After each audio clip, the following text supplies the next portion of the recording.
हरे कृष्णा।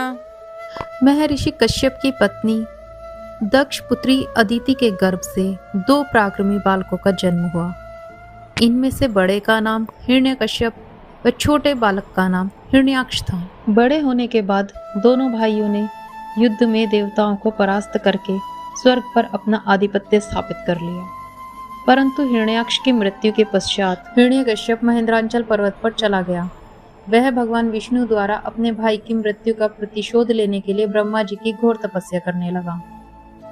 ओम ब्रह्मदेवाय नमः, ओम ब्रह्मदेवाय नमः, ओम ब्रह्मदेवाय नमः। यही सही समय है दैत्यों को परास्त करने का। हिरण्यकश्यप अपने राज्य में नहीं है। इस तरह विचार करके देवताओं ने हिरण्यकश्यप के राज्य पर आक्रमण कर दिया और उन्हें राज्य विहीन कर दिया। दैत्य इस युद्ध में पराजित हो गए और पाताल लोक में छिप गए। देवराज इंद्र दैत्य डरकर पाताल लोक में जाकर छिप गए हैं। बस हिरण्यकश्यप की पत्नी कयादु महल में शेष है। हिरण्यकश्यप की पत्नी को बंदी बना लो। देवराज इंद्र ने हिरण्यकश्यप के महल में प्रवेश करके उसकी पत्नी कयादु को बंदी बना लिया। देवराज इंद्र कयादु को बंदी बनाकर ले जाने लगे। तभी देवऋषि नारद से उनकी भेंट हो गई। नारायण नारायण, देवराज इंद्र आप कयादु को लेकर कहाँ जा रहे हैं? देवऋषि इसके गर्भ में हिरण्यकश्यप का अंश है। अगर वो जीवित रहा तो एक दैत्य और जन्म ले लेगा। मैं ऐसा कदापि नहीं होने दूंगा। नहीं देवराज इंद्र, कयादु के गर्भ में पल रहा शिशु आगे चलकर भगवान विष्णु का परम भक्त बनेगा। इसे मारना आपकी शक्ति के बाहर है, अतः इसे छोड़ दो। देवऋषि नारद की आज्ञा मानते हुए इंद्र ने कयादु को छोड़ दिया और वापस चले गए। नारद जी कयादु को अपने आश्रम में ले आए और उससे बोले, बेटी तुम यहाँ आराम से रहो। जब तक हिरण्यकश्यप अपनी तपस्या पूरी करके नहीं लौटता तुम इसी आश्रम में रहोगी। हे देवऋषि, आपने मेरी और मेरी होने वाली संतान की रक्षा की है, अतः मैं सदैव आपकी आभारी रहूंगी। कयादु आश्रम में नारद जी के सुंदर प्रवचनों का लाभ लेते हुए सुखपूर्वक रहने लगी, जिसका गर्भ में पल रहे शिशु पर भी गहरा प्रभाव पड़ा। भगवान विष्णु के नाम का जाप कयादु और उसकी होने वाली संतान के कानों में सदैव पड़ता था। धीरे धीरे समय बीतता गया और कयादु ने एक पुत्र को जन्म दिया, जिसका नाम प्रहलाद रखा गया। इधर हिरण्यकश्यप की कठोर तपस्या से ब्रह्मा जी प्रसन्न हो गए और प्रकट हुए। हिरण्यकश्यप, मैं तुम्हारी तपस्या से प्रसन्न हूँ, मांगो क्या वरदान मांगते हो।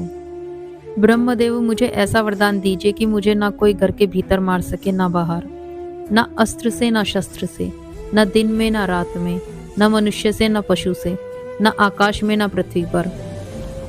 तथास्तु। वरदान मिलने पर हिरण्यकश्यप को अपने ऊपर अभिमान हो गया। वह अहंकार के वशीभूत होकर तीनों लोकों पर अत्याचार करने लगा। कुछ समय पश्चात कयादु अपने पुत्र को लेकर राजमहल में आ गई। प्रहलाद शिक्षा ग्रहण करने के लिए गए तो वहां भी वो श्री हरि नाम का जप करते रहते थे। जब ये बात हिरण्यकश्यप को पता चली तो वो क्रोध में आ गया।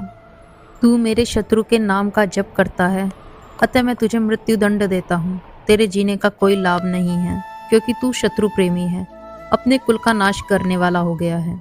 सैनिकों ने प्रहलाद को अनेक प्रकार से मारने का प्रयास किया, किंतु सब श्री हरि की कृपा से विफल रहे। हिरण्यकश्यप ने प्रहलाद के हाथ पैर बांधकर समुद्र में फेंकवाया, विषैले सांपों से कटवाया, पर्वत शिखर से गिराया, पर जब भगवान विष्णु के आशीर्वाद से प्रहलाद को कुछ भी नहीं हुआ।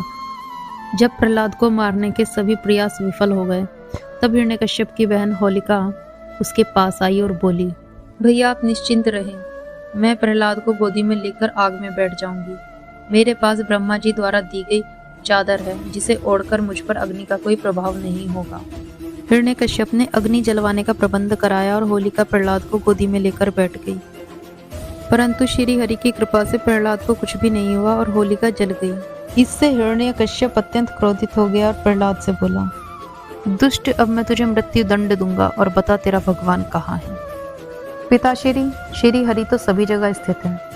वो सब जगह स्थित है तो क्या इस महल में भी है? जी पिताश्री, जब तेरा विष्णु सभी जगह है तो मुझे इस खंबे में क्यों दिखाई नहीं देता? तुझे इसी खंबे से बांधकर तुझे मृत्यु दूंगा। देखता हूँ तेरा विष्णु तुझे बचाने आता है क्या। प्रहलाद आंखें बंद किए हुए श्री हरि के नाम का जप कर रहा था। ये देखकर हिरण्यकश्यप स्वयं को संभाल नहीं सका और उसने बहुत जोर से खंबे पर प्रहार किया। उसी क्षण उस खंबे को तोड़कर नरसिंह भगवान बाहर आए, जिनका आधा शरीर सिंह का और आधा मनुष्य का था। ये देखकर सभी लोग घबरा गए। उनके तपाए हुए सोने के समान पीली पीली आंखें थी और दाढ़ी बड़ी और विकराल थी और भयंकर शब्दों से गर्जन कर रहे थे। ये देखकर हिरण्यकश्यप सिंहनाद करता हुआ हाथ में गदा लेकर नरसिंह भगवान के ऊपर टूट पड़ा और भगवान और हिरण्यकश्यप के बीच में युद्ध आरंभ हो गया। भगवान ने हिरण्यकश्यप को दबोच लिया और उसे चौखट पर ले जाकर अपने पैरों पर लिटाकर बोले, हे हिरण्यकश्यप, ब्रह्मा जी के वरदान का आदर करते हुए मैं तेरा वध कर रहा हूँ। न दिन है न रात है, संध्या वेला है, न घर है न बाहर है, मैं चौखट पर तुझे मार रहा हूँ। न मनुष्य हूँ न पशु हूँ, न अस्त्र न शस्त्र, अपितु मैं तुझे नाखूनों से मार रहा हूँ। इतना कहकर नरसिंह भगवान ने अपने नाखूनों से हिरण्यकश्यप का कलेजा चीरकर मार दिया। भगवान नरसिंह का क्रोध बढ़ता ही जा रहा था। देवताओं के आग्रह पर माता लक्ष्मी उनके निकट आई और भगवान के उग्र रूप को देखकर वह भी भयभीत हो गई। तब ब्रह्मा जी ने प्रहलाद को भगवान को शांत करने के लिए भेजा और प्रहलाद ने भगवान की स्तुति की। तत्पश्चात भगवान नरसिंह शांत हुए और उसे अपनी गोद में बिठाकर प्यार करने लगे और प्रहलाद को आशीर्वाद देकर अंतर्ध्यान हो गए।